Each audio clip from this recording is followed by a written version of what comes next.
it's good and it's important to have a very clear picture of where we want to end up. However, you don't map out everything from start to finish, especially when you've got a huge goal, because when you do that, you can be so overwhelmed by what you undertake.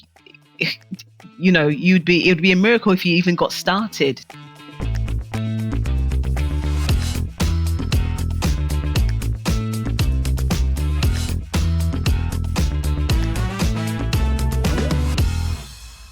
Welcome back to AudioLife Memoirs, the podcast where we tell your story in your voice.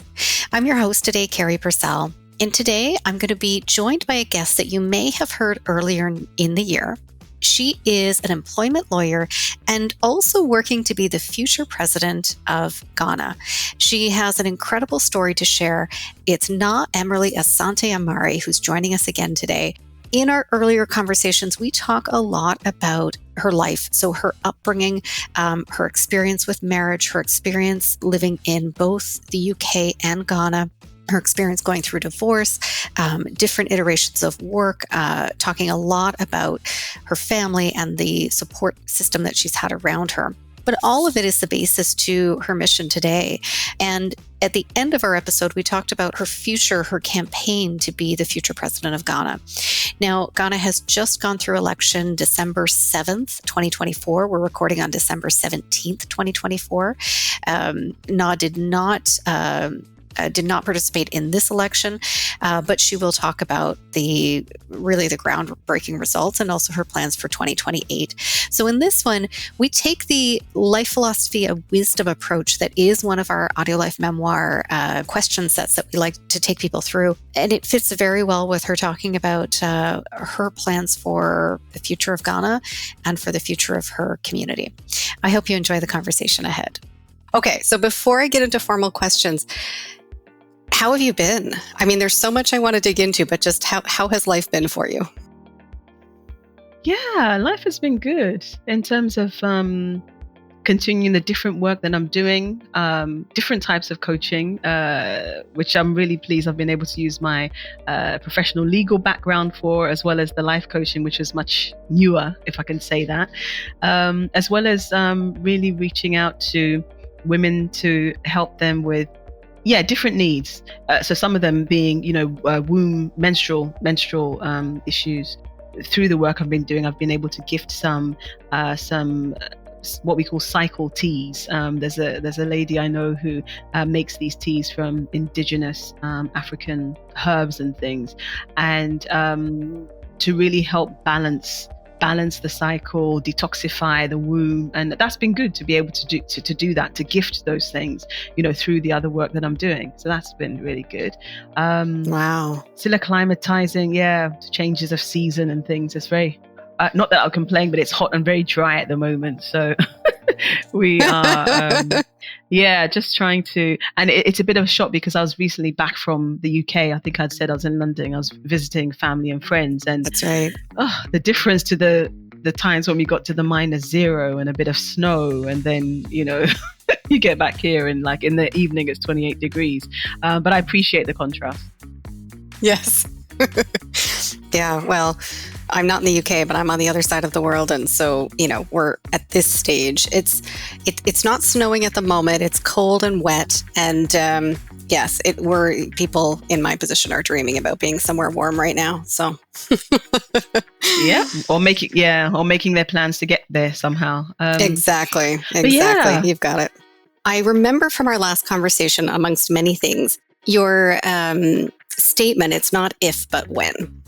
And I want to bring people back to just a reminder of what we were talking about, because I think it's a very powerful statement. So without me giving too much background, talk to us about not if, but when.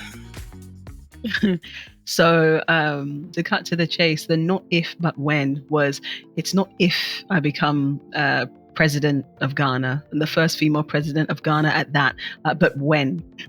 Because it's been a journey thus far, I guess, to get to that realization. And I'm trying to remember what I had said before, but in terms of, let's say, quick dotted history. 2016 was when I was doing some, work, self-development. Marriage was breaking down, but I had a realization that I want to do some work to contribute back to Africa as a UK-born Ghanaian.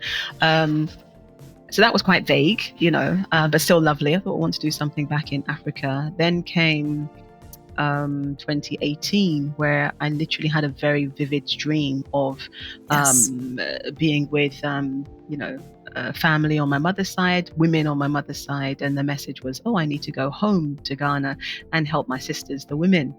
Still not clear enough for me, because I'm thinking helping them do what, So then the message came in 2019, where I got a literal call from somebody who was campaigning for women, on their behalf, but men campaigning for women and saying, we need women to take back the reins, and you should come and run for president. And obviously on the back of the things that happened before, I literally said, I've got no idea how this is supposed to happen. I will do that. Just so faith. It's kind of come from there.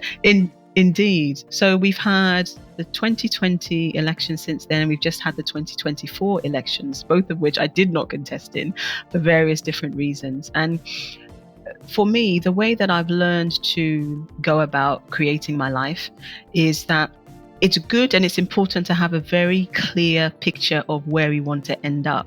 However, you don't map out everything from start to finish, especially when you've got a huge goal, because when you do that, you can be so overwhelmed by what you undertake. Yes. It would be a miracle if you even got started. So I have been learning to go with what's the next obvious step? First speak about it.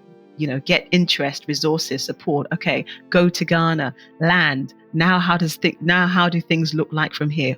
Now need to get used to being on the land, children, school, all of these different things, testing the temperature, speaking to people.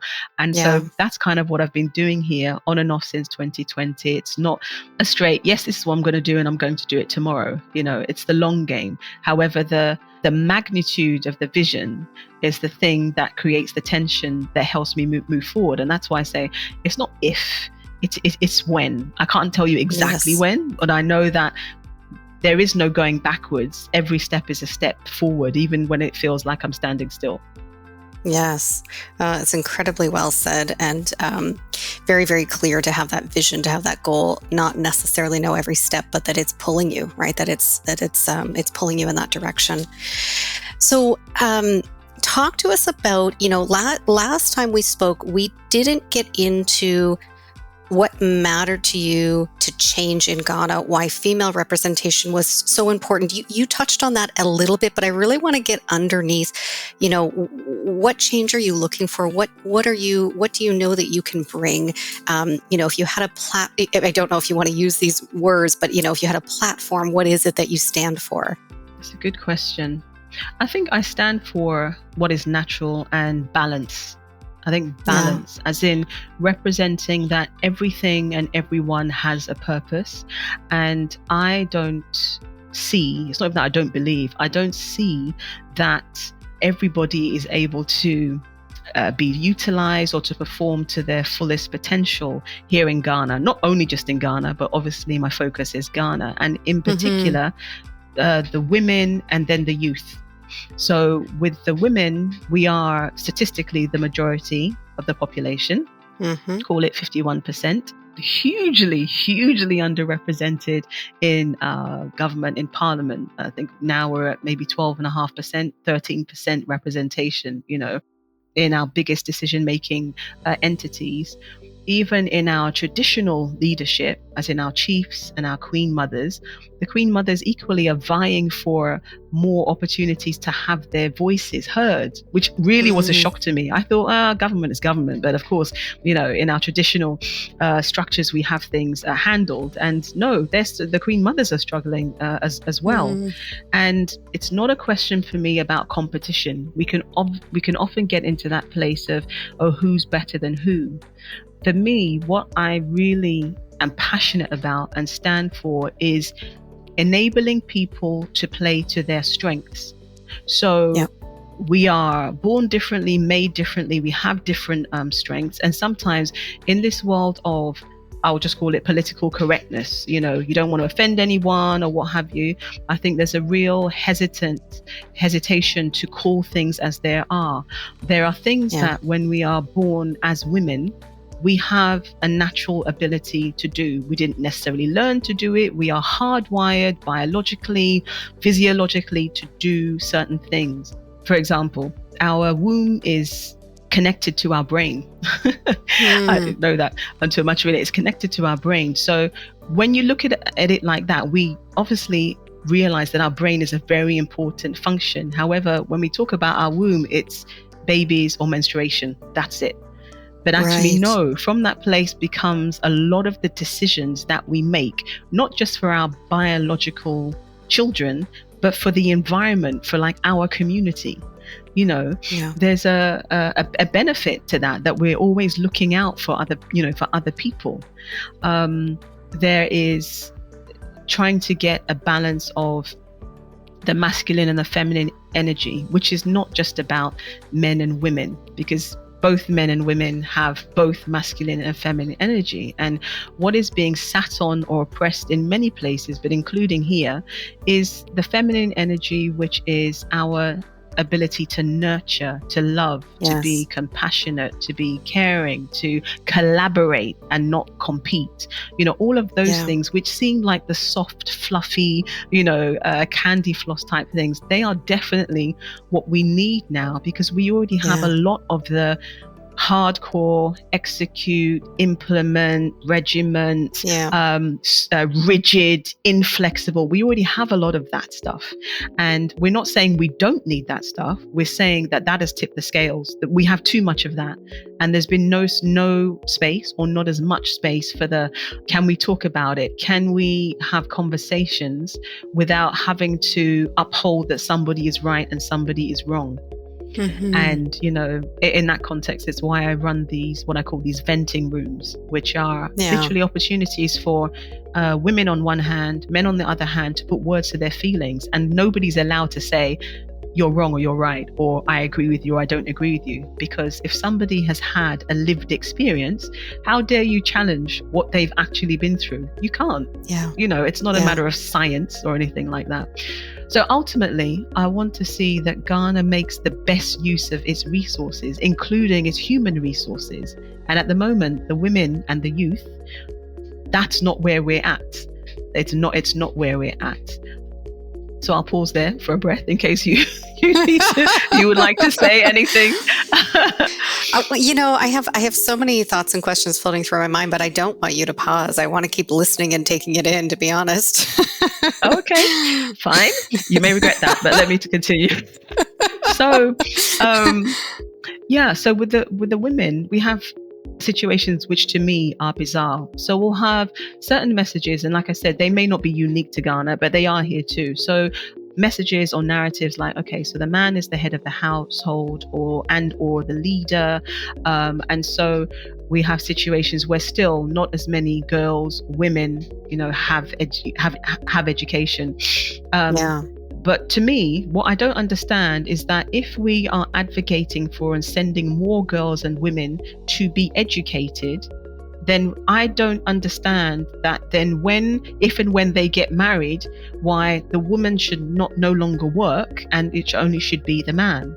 I get the concept of, having the presence of the mother around, fair enough, but it's a heavy burden. It's a heavy burden for one person to carry the whole financial burden. Of course, there are lots of people that do it. It doesn't take away from the fact that it's a heavy burden, And so when we look at things like the life expectancy of men is lower than women for a number of reasons, but not just that. So they take on, or are supposed to, the expectation is that the men take on all these financial and provisionary burdens, which some of them do, not all of them. But then also scientifically, apparently they don't have the same nature as women who naturally, when there's a crisis or something, we will band together. We'll go to the girlfriend, the mom, the niece, the cousin, whatever it is. We will band together and support one another. not that there's men that don't do it, but it's not natural for them. That's the thing where we get this stereotypical, they'll go away to their cave. So not only are they carrying the burden of, I need to provide, I'm expected to, provide for this whole family. It's now when they come up against a road bump, they need to go and sort that out themselves as well. Whereas we will divide it amongst ourselves, So not having more of the women's ability for collaboration and things. It's like they're carrying weight that they don't need to carry. And the women are carrying the burden of almost unfilled potential, hitting, we call it, I guess, a glass ceiling, some kind of ceiling. And it's not for want of that they're not qualified, they're not capable, but just, well, no, that's not your job, so don't do it. We're supposed to do it. And it's not helping anyone. Yeah. The youth is another question. With the youth, it's a question of, we have strong traditions about respecting our elders. I take nothing away from that. Yeah. However, we seem to be in a situation where that respect is only expected to go one way, up to the elders, and not back down to the youngest, to the youth. That doesn't work either. Because, just because you are younger than someone, just because even you're a child, it doesn't mean that you have nothing valuable to bring. Like I'll say to my boys, I am your mother, but I don't know everything. There's things that you have been through, will go through, that I've not been through, I may not understand. So you will be teaching me things as well. It's not just because, yes, I have lived a whole life before you and I do have valuable wisdom, but that does not negate the experience and the wisdom you have, even though that you're, 20, 30, 40 years younger. So there is a lot of frustration in the youth from that perspective, that when they try to voice their simple ideas and their thoughts and their concerns, that to those who, let's say, are not up to speed with, how maybe to communicate with the youth these days, it's taken as a form of disrespect, challenging authority. There's a lot of frustration around that, I think, for our younger people. Yeah. There's a lot we're going to dig into there, but let me pull us back to sort of the beginning of this conversation, which is about female representation in office, and possibly as the president. So how do you see, and also, feel free to talk to us a little bit about the 2024 elections. How do you see that difference? How do you see that representation mattering and making the difference that your vision is drawing you toward, that is the change that you want to impact and that you want to see happen? Well, first, without talking about, I don't necessarily talk about equality, but leveling the playing field. It's been said, maybe will continue hopefully to be said many times, that, wherever an important decision is being made, a woman should be there. If a man is there, a woman should be there. It affects the whole community, and especially when there's more of us, we should all have a voice there. Because for me, that is true diversity of thought. You can have all men there, and you'd expect there's different backgrounds and what have you, but still having experience of women, whether it's your mom, your wife, or having experience and looking back and seeing what they do, is still not the same as a woman speaking about what her experiences are. It's not the same. If we want to, especially when you have big challenges or you want to make big changes, you want to hear you want to have all the different perspectives so that you can navigate, in a way that everybody is covered. And so it's not a case of replacing one for the other. It is, how do we all come together to do this for the benefit of all? Yeah. In the current elections that just gone by on the 7th December, Ghana has now elected its very first, so there's been a change of government from the NPP to the NDC, and with that brings Ghana's very first ever female vice president in 67 years of independence, which is huge. I mean, it's a first. It's a first. So that is being celebrated, and it is a huge milestone, simply for the fact that we know the saying that a picture paints 1,000 words. So what I'm saying to people is, no matter what you think of the party that's in place, the person that's in the position, you can't unsee that now. You cannot unsee that a woman is now occupying this position that has only ever been held by a man thus far. Amen. And that sends off so many, ripples of, oh, I can do that maybe. She's there. Yes. I can do that. In the same way that for the US, when Barack Obama came in, it's like, oh, he can get there. Maybe I can do that too. That's a huge achievement for Ghana, for which I'm really excited, because then it also brings the conversations. Usually in the past, and I've had some conversations about, okay, yes, my personal journey, this is what I'm going for, but also I want more women to flood the leadership, as I call it, to create this real balance. There would be questions like, but is Ghana ready for a woman president? Yeah. And it always used to take me aback, because I used to think, how does one get ready for something that it has never yet had? Where do you get the benchmark, the milestone, for that? However, this could be seen as a really big springboard, that now, we have a female vice president. You'd think, okay, so maybe it is possible. But the main thing is about that saying that, you can't keep expect to do and keep doing the same things over again and expecting a different result, which to a certain extent we have been, in the sense that, yes, different parties, but the look and feel of the parties are pretty much the same. You bring in a woman, and no, I would not heap all that responsibility onto one person, no. But we need the dilution. We need a different way of seeing and looking at things. Some jokes seem to be here that the country will not have a sufficient number of public toilets until a woman is president, because it's us who really use them. So like key things like facilities like that. Yes. And on the one hand, we laugh about it. On the other hand, the important and really sad side of that is that when we have issues of when we talk about menstrual hygiene and period poverty, that feeds into that. We know that, for instance, you should only wear your sanitary products for a certain amount of time. But for women that don't have any proper facilities to use, they will do, what they need to do by any means necessary to make sure that they can maintain their dignity, and that's not always by the book, whatever the book is. Yeah. Wow. So, really, really, well answered. You talked about the importance of having the voice in the room, which I completely agree. You kind of drew that into a vision of not just more voices in the room and more diversity in thinking and problem solving, but in my mind, what I actually saw as you were speaking was just that balance, right? Hitting that balance. And you're certainly not trying to throw it out of balance. You're not trying to displace men, for example. You're just trying to find that balance of voices. I heard that, that visual representation is so important. You didn't explicitly say for young people or young females, but for anybody looking and seeing that role model, seeing that option, seeing that thing that they never imagined, and being both empowered and inspired to believe that it could be their path as well.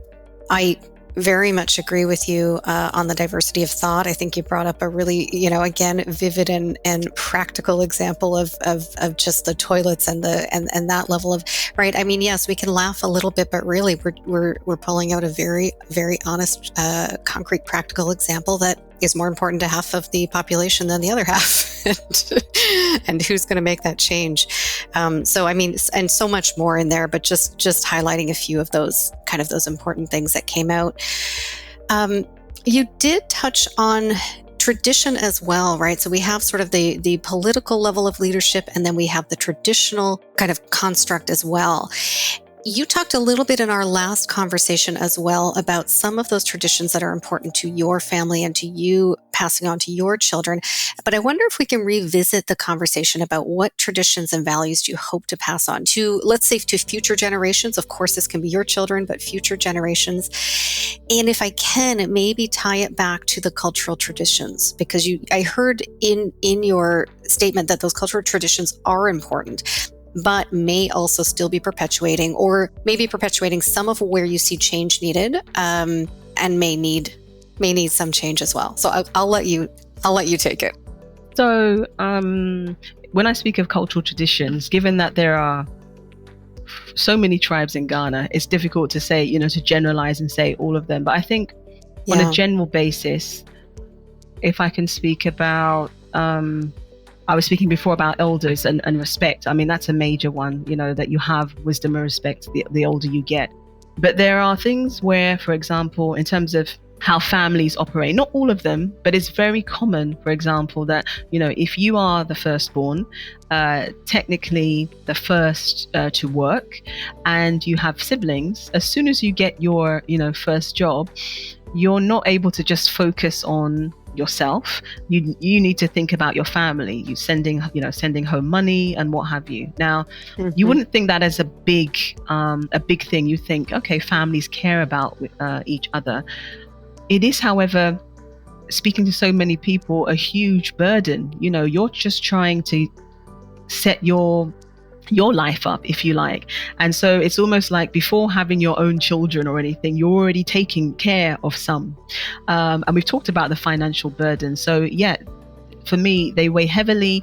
They can weigh heavily on the men.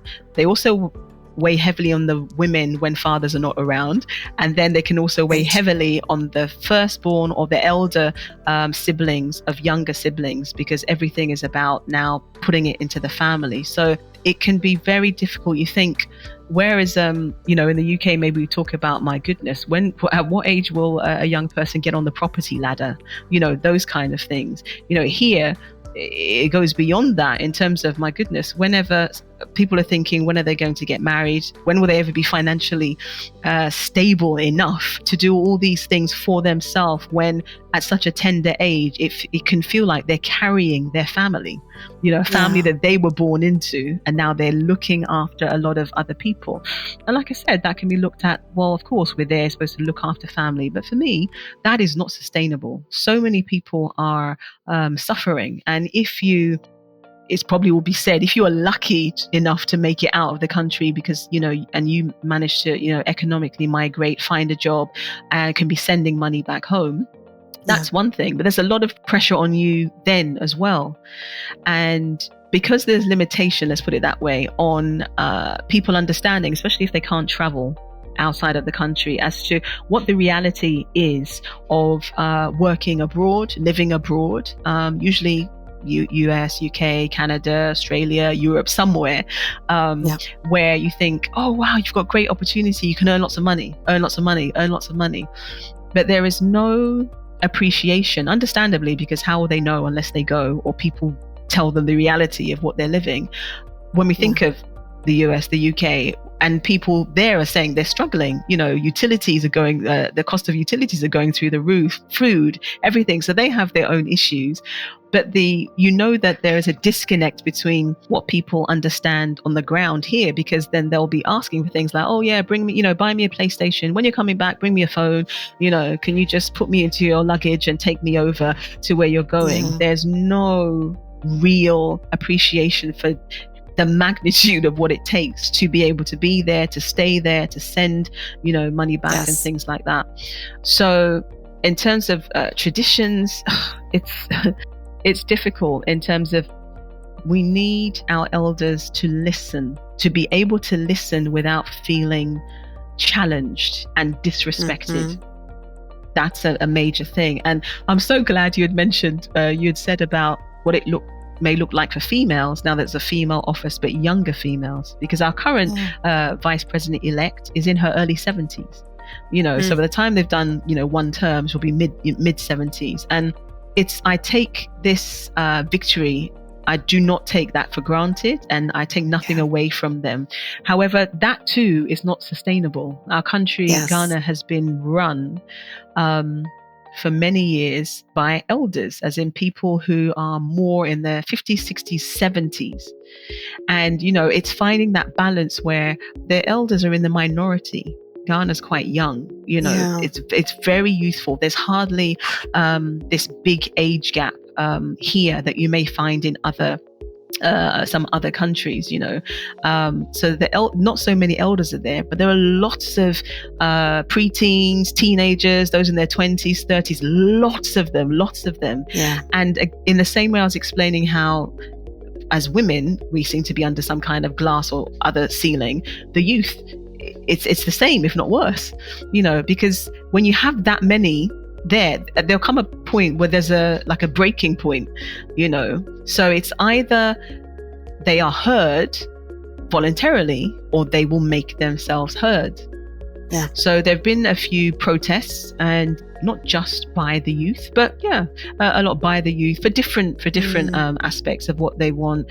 Some of them in education being promised certain things and that not happening, trying to get that across. So it's that thing about, yes, the elders listening to the younger people and how can they work with them, not suppress them or oppress them, and it not look like, okay, well, just because we say that you're older, can you step aside? But it doesn't mean that we don't need their counsel, you see. There's still a need for them. But again, making sure that we make the best use of the potential. Young people, stereotypically, more energy, more innovation, maybe more direction. We're not really using that. It's all being stifled. And when it's stifled here, anybody that can leave, they do. So the country is missing out because some people won't step down. They don't want to let go of the reins. And it's not really helping us on a general level, or helping the country on a general level. Yeah. And now for a word from our sponsors. Ready to share your stories and life philosophy, or capture those of a parent or grandparent? Or maybe a corporate package is right for you to build connection across your workforce and add value to your clients. Visit audiolife.io today to learn more. Our listeners will get 10% off using discount code GIFT10 and order number AudioLife Podcast. AudioLife, where memories find their voice. Yeah, so much of what you're saying, and I'll come back to specifics, but so much of it is just really pointing at that indication that it is time for change, right? So seeing the first female vice president, you were saying, how do we know when they're ready? So we're getting those sort of indications that there's time for change. Having the youth protest or speak out or saying we need to be heard. There's those acts and evidence of need for change. And you've talked a lot. I think you've tied in both from I think you've pulled them together from a traditional and a cultural and a governmental office perspective. What change needs to happen? I want to pull you back but I want to pull you back to what are the traditions and values that don't need to change? What are those things that we need to pull forward as we look at what to preserve in a time of change? I think there are traditions which are more about how we help one another succeed in life. And what I mean by that is we would typically call them rites of passage. There are various tribes, for instance, that I think they still do practice some form of rite for girls, once they've had their first menstruation, and into womanhood, that hand holding. It's so important because so much is lost, and so much, I think, has become objectified in terms of men, women, sex, and these kinds of things, that it's like we've lost the bigger picture of, okay, humans first, and then, we all have our walk of life. How do we make those transitions? Help around those points of transition, it seems, have been lost. And I say lost because we used to have them, and they are present in certain places. I can't even talk about them with full experience, but I know just from relatives and things, different tribes, like I said, for the girls and for the boys at certain age, they're supposed to be in a certain place where they have they're exposed to other men. What do they need to teach them? That is important. Not allowing the situations that we find ourselves to dictate how things move forward. And what I mean by that is, technically I am a single mother, and I have an ex-husband, and we have our children, and there's a lot of conversations around, okay, can women raise men, for example?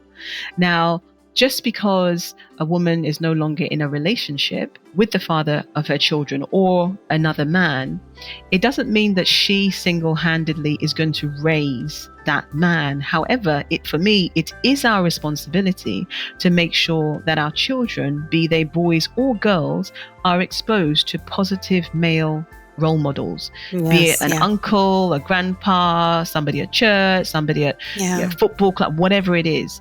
Because we exist in this society together, and they have to know how to develop or learn how to have these interactions, even though they're not maybe present in the home, you know? So it is important that we have some of these traditional means of relating. It's important for girls to be with girls, women to be with women, boys to be with boys, men to be with men. And it's so that you have those spaces where instantly you feel that people get you, they understand you. And then it's also important that then now we all come together, isn't it? We can see, okay, this is what this group of people is like over here. They're good at that. We don't have that, but we're good at this. So this is what we can contribute so that everybody does better. And sometimes, again, whether it's political correctness or ignorance or whatever, sometimes there can just be that frowning upon, well, why are you just having this unique little group over there? Like, well, it's important. It's not natural for us all to be together all of the time. Sometimes we have to be alone. Sometimes we have to be with the people that look like us. Sometimes we have to be with the people that don't look like us. Like, we need all of those permutations to make the fullest, to live the fullest life, I think. An excellent answer, as I expected. I think, I heard a lot about, so I heard wisdom in your voice, but I heard a lot about sort of access to wisdom of other generations, of other, other groups of people, a lot about teaching and shared teaching and learning. I know that going into that question, you were emphasizing how important it is that the youth are also heard. So it's not just that one way, communication path, but it is role modeling. It is access to that wisdom. It is sharing that teaching and knowledge. I still, again, hear in your sentiments, balance, diversity and balance, right? So it's not just that one group. It's not any one. It's all of them at different times in different doses, if you will, right? Just creating that balance. I think there's a lot there that's really important. I think, so maybe we'll pause on wisdom for a minute, and I think I want to ask you, what does wisdom mean to you? And, if you, and I know you do have examples. So if I can ask, who embodies wisdom in your life? Wow. I think I'm surrounded by wisdom in different ways. So there's my mother, obviously, the life that she's lived. We talk. I think even in the first one, I said she's very live and let live, She did not like to be, as the youngest of about 8, she did not like it that she did not have a voice. So she's raised her children that, as she's not perfect, but as much as she can, if she wouldn't like it, then she would try not to do that to us. She doesn't like being forced into things. And so, yes, definitely in the position where she can make suggestions now without it feeling like it's being forced down, our throat. And my children, 13 and 11, I think that significance of curiosity, the questions. Can I ask a question? And in this house, we're allowed to ask questions. We even challenge you to ask more questions. So it is, the thinking behind the questions, just thinking, well, wow, how did we get here? And it could be the why, why, why did you do that? As opposed to doing that, for example. So there's the children, just literally, I guess, how we approach daily life, maybe to the extent where, if, for example, maybe there's a discussion. I think it's happened in the past where I think there was a discussion I needed to have with their father, and I discussed with them that, this is the issue and this is what we need to do. And one of them said to me, yeah, do you know what? I think we should speak to him. It was hilarious to me. It's wise. I was thinking, are these my children? I think we should speak to that.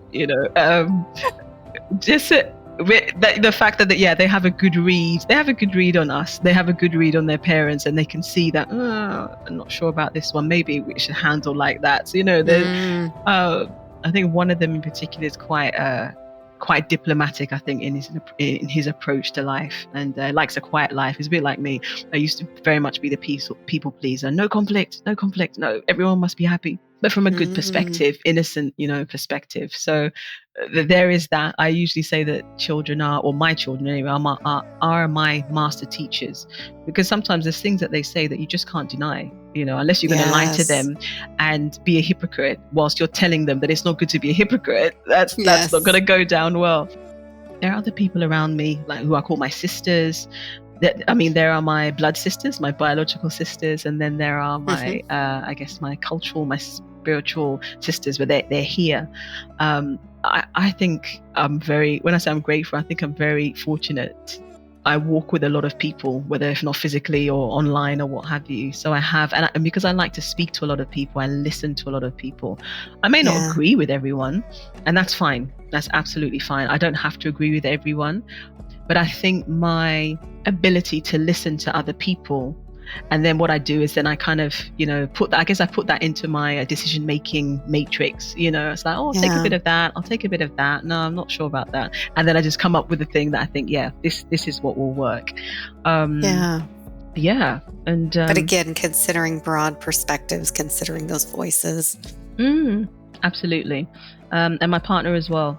So I'm surrounded by lots of different perspectives and diverse perspectives in terms of age, in terms of background, as in born in Ghana, born in the UK, born somewhere else, in terms of gender, in terms of ethnicity. I have my close people from different places, so that I think helps me keep grounded. Okay, so I want to pick up on a couple of things. This was just a tiny point that you brought up about, in the past, avoiding conflict, wanting to be a people pleaser, which of course often, can come out of a peaceful place, right? A place of looking for peace. So how do you approach conflict resolution today in personal and or professional settings? Talk to us about that, because it sounds like there's at least a change in mindset. Oh, absolutely. Talk to us about that. Yeah, absolutely. I usually tell people that I'm a recovering people pleaser. And I guess it came from a time where maybe I felt that if there was conflict, then I wasn't safe, or I wasn't happy, or I wasn't accepted. And through having done the work and continuing to do the work, on myself, how do I operate? How do I relate to people? And realizing that the gift and the curse almost is that, like I said, I'm very much around people and have people around me. So now, whereas conflict used to be something I'm scared of, conflict is what I see as an opportunity to gain clarity. Because if people don't agree about something, that means they must have a difference of opinion. So it's like, what are you thinking? Okay, and what are you thinking? What are you saying? I was thinking, oh, I see. And I am hardwired to want to put on, and again, there's positives and negatives to that, but I am hardwired to be very invested in what other people think and how they feel. So because I'm able to put myself in other people's positions, I end up creating spaces where people who can't be together by themselves, they can be together with me. I don't know if that makes sense what I'm saying, but it's like, I don't like that person. I'm not going to, but Naa's having this thing, and, so we're all going to be there and we're all going to play nicely. Because I'm listening to everybody, and I can communicate for other people. It's like, well, I think what this person is trying to say is this. Like, I understand that, and this person is trying to say, so seeing through that, having been able to kind of move away, for the most part, still learning, still growing, but for the most part, having been able to increasingly move away from being conflict averse and seeing it more as a powerful tool, for gaining clarity. And when you get clarity, then it's easy to get resolution, So now I sometimes find myself kind of like being excited by conflict. It's like, wow, what's going on here?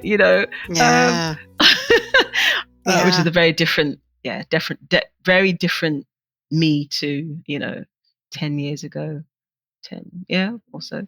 Very interesting. I love the change in perspective that it's an opportunity to gain clarity and look for resolution, right? There's sort of that exciting problem-solving aspect to it almost. Yes. But also very much listening, very much practicing, empathy to hear and feel and understand where that person is coming from or where that other position is seeing things differently. Yeah, great answer. Thank you. Thank you. So I think I want to pull you back to another theme. We talked about it explicitly at just the very beginning of our conversation, but I hear it throughout a lot of your answers, and it's gratitude. I think I just want to ask you what role gratitude plays in your life. Oh, wow. I am ever more in a place of gratitude, in the sense of not taking for granted all that is around me and what I have. And it aligns very much with this feeling I have. It's like a passion where I think where we are in the world right now, I think that collectively we take for granted the wonders of the world. So for example, going back to my usual theme, the fact that, women give birth, I don't know what the statistics are now, women give birth, one born every minute, they say. It's probably something like that. So just because women give birth, every minute in however many countries or whatever, does not negate anything about the magic of that process. Sometimes you don't know how women come through this, because unfortunately we still have mortality rates. We still have women dying in this day and age of high, technology and the rest of it, still dying through labor or shortly after, So for me, it's like, let's not take that for granted. It's situations like that where, you can be in the place, like I say, why I said that I won't complain about the heat, because, when I traveled, it was very cold, and I was thinking, well, at least I can appreciate the contrast, because then I go to the market and, some of the women, they haven't seen me for a while. It's like, oh, where were you? Oh, you're back now. Next time you're going, make sure you put me in your suitcase, so the fact that I can actually go to somewhere, it's like, I like the cold. Yeah, take me.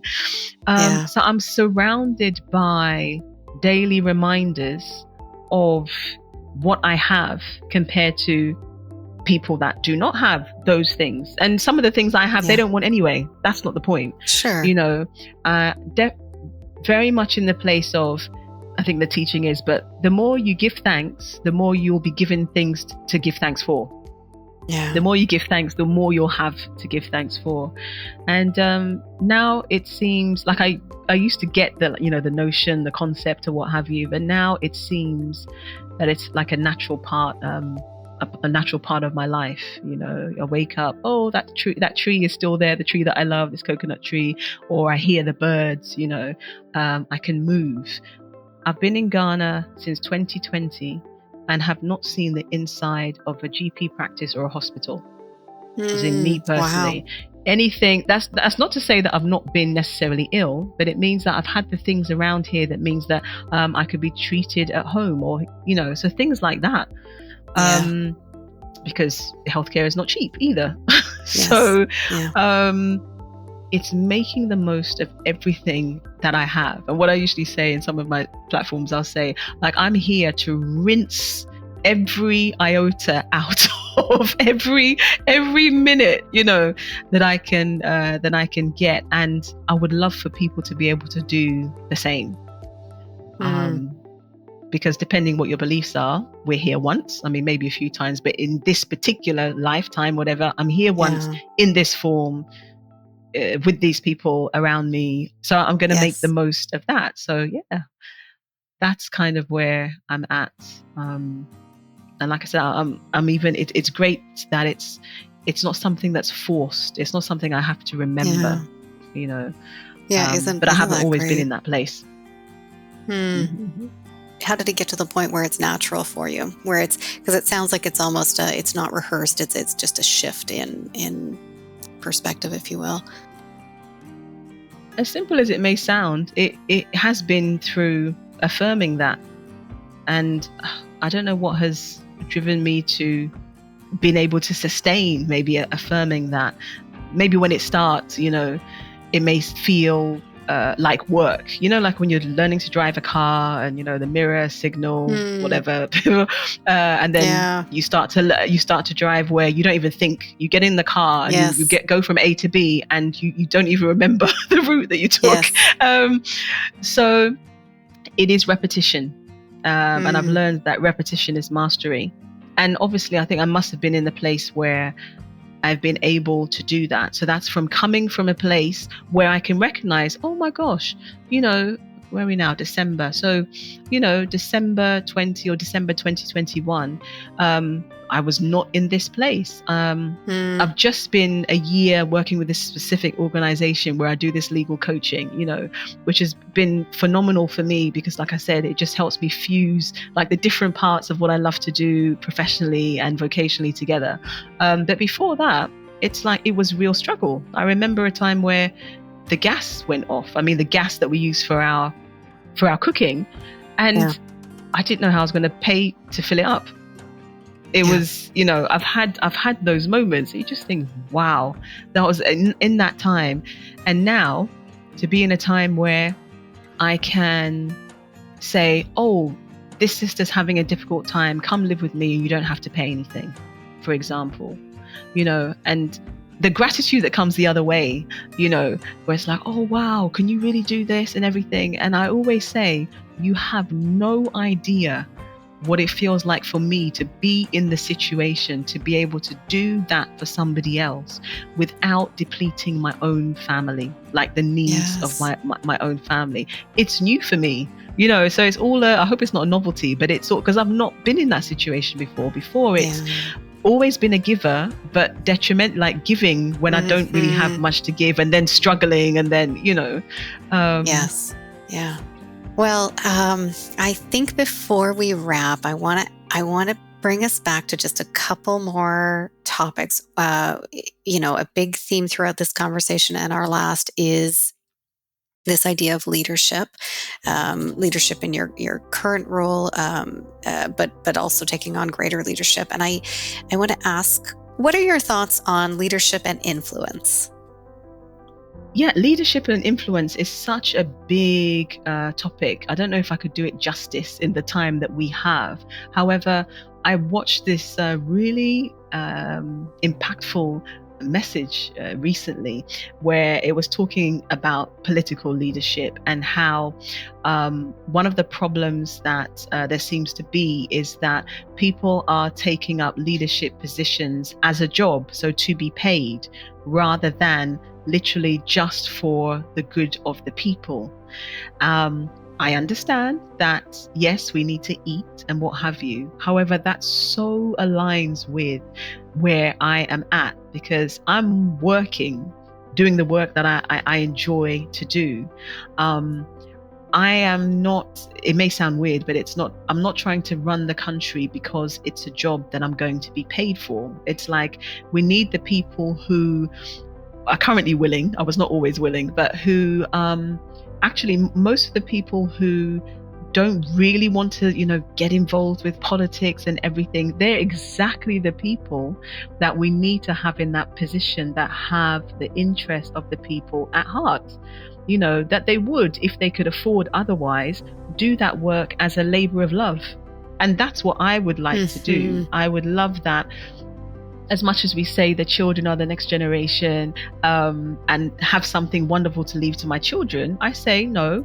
Ghana I have a birthright in Ghana, and I would like to enjoy the best of it before I leave this place. So can we all just get together and, do what we need to? So leadership, it's about vision, having the real interests of people at heart, and being devoid of ego.